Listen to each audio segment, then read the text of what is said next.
Bonjour les couturières, j'ai vu que vous étiez plusieurs à avoir des petites difficultés pour coudre les masques. Donc j'en ai eu plusieurs en visio via Messenger. Et finalement, je me suis dit que ce serait peut-être plus facile de vous faire une vidéo vous expliquant un petit peu les étapes pour fabriquer nos jolis petits masques. Moi, c'est la façon dont je fais. Il y en a sûrement d'autres, des milliers de façons, autant que de couturières. Moi, j'ai essayé de faire quelque chose qui soit assez simple, assez rapide et en même temps qui soit efficace et propre. Voilà, donc je vais vous montrer étape par étape. Et puis, si jamais vous avez des questions, n'hésitez pas à les mettre en commentaire de la vidéo ou à nous envoyer un mail, un message, bref, on est à votre écoute. Donc, première étape, évidemment, couper nos tissus. Donc, comme on vous l'a déjà dit plusieurs fois, nous, on part du principe qu'il nous faut 2 cotons, qui vont être donc contre la bouche et à l'extérieur, et au centre, polyester ou un insert jetable. Ici, on va se concentrer sur tout ce qui est insert polyester. Pour jetable, à la limite, on vous fera un autre tuto si vous le souhaitez, mais là, on va rester sur du 100% lavable. Donc, comment on fait? On met nos 2 cotons. Alors moi, j'ai choisi des unis, c'est pas le plus facile pour vous montrer, mais si vous avez du coton à motif, on va venir mettre motif contre motif. Ok? Donc, ce que vous allez voir, ce sera le côté le moins joli du tissu. Ok? Ensuite, on va mettre par-dessus, d'un côté, peu importe lequel, notre couche de polyester. Donc là, petite astuce que m'a donnée Anouk, qui est bien pratique. Si, comme la mienne, votre machine est un petit peu capricieuse et n'aime pas les épaisseurs, on peut faire une bande de polyester, du coup, qui ne sera pas attachée sur les côtés où on va faire les plis, parce que ça fait des surépaisseurs et les machines n'aiment pas forcément. Donc on va se contenter de faire une bande qui sera accrochée du coup en haut du masque et en bas du masque. Attention de ne pas la faire trop courte pour qu'elle recouvre bien le nez et la bouche. Donc voilà, on a nos épaisseurs de tissu. On va passer à la couture. Alors moi je l'ai fait à la surjeteuse, donc vous voyez, ça fait des petites bouclettes. Du coup, on passe à la couture, on coud 3 côtés. Je vais vous expliquer pourquoi. On laisse une ouverture sur un des côtés, ok? Donc on va se retrouver avec 3 côtés qui sont entièrement cousus et un côté où on va laisser une petite ouverture d'environ 5 cm, 5-7 cm. Donc je vous montre ce que ça donne. Donc sur notre dernier côté, qui n'est pas cousu entièrement, vous voyez, j'ai laissé exprès le tissu un petit peu plus long pour que vous voyez bien la vidéo, une ouverture qui va donc nous servir à retourner notre ouvrage. Donc là j'ai déjà commencé à le retourner. Petite astuce, si vous avez une baguette chinoise, ça va aussi avec un crayon, faites juste attention de ne pas mettre le côté trop pointu du crayon, parce que quand on va aller faire les coins, des fois ça transperce. Hop, donc on retourne notre ouvrage. Du coup, on se retrouve avec un truc tout plat où on ne voit aucune couture. Ok, il n'y a rien qui dépasse, le tissu il est propre. Il n'y a pas de couture apparente pour l'instant sur notre petit carré.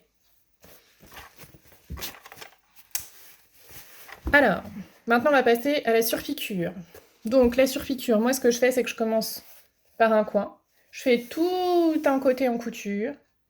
Et après, je viens faire les plis. Alors, vu qu'on est sur une logique de rapide, on perd pas de temps, moi j'épingle pas.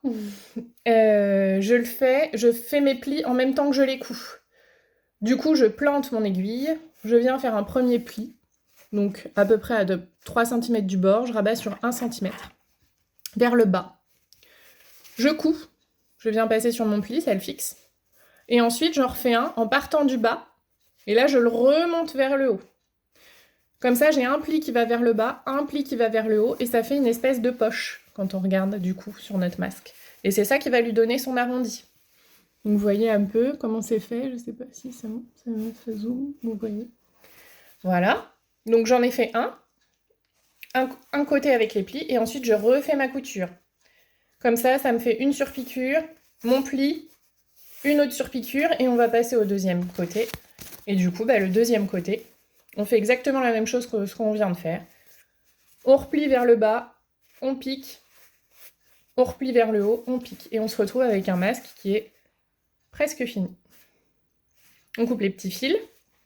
Et après, moi, ce que je fais, c'est que, comme vous l'avez vu juste avant, j'ai pas mis les élastiques à l'intérieur pour plusieurs raisons. La première, c'est que ça casse les pieds, faut épingler, parce que sinon on se retrouve à risquer de coudre les élastiques ou coudre les liens. Pour moi, c'est casse-pied. La deuxième raison est que si on n'a plus assez d'élastiques, qu'on a coupé ces masques à la chaîne, on n'a plus assez d'élastiques, et ben au moins on peut mettre un autre système d'accroche, par exemple des liens en jersey qu'on va venir coudre sur le côté, et donc qui pourront être noués derrière la tête, soit des liens en jersey ou un biais ou un ruban qui pourra être cousu en haut et en bas, et pareil, qu'on pourra venir nouer derrière la tête, soit donc mes fameux élastiques. Bon là j'ai triché, hein, je l'avais préparé avant celui-là. Donc voilà, on a bien nos plis. On a nos élastiques sur le bord, et si je vous le retourne, comme ça vous voyez comment j'ai attaché. Je me suis pas trop cassé la tête, hein. J'ai laissé une petite marge et je suis passée sur l'élastique. Voilà, donc visuellement, c'est pas le plus joli, mais bon, hein, on n'est pas en train de faire un concours de mode. Hein. Donc voilà, le but c'est que ce soit propre et que ce soit efficace. Voilà, et du coup, bah, vous avez un petit masque qui tient très bien. Voilà. Après, on vous a dit sur le groupe qu'on essayait d'éviter les élastiques pour pouvoir les laisser pour d'autres styles de couture. Par exemple, les blouses. Après, si vous trouvez que c'est plus facile l'élastique, que vous en avez encore, allez-y. Faut bien avoir en tête quand même qu'à porter toute la journée, l'élastique, au bout d'un moment, ça tire au niveau des oreilles, ça fait très mal aux oreilles. Ça blesse les soignants aussi.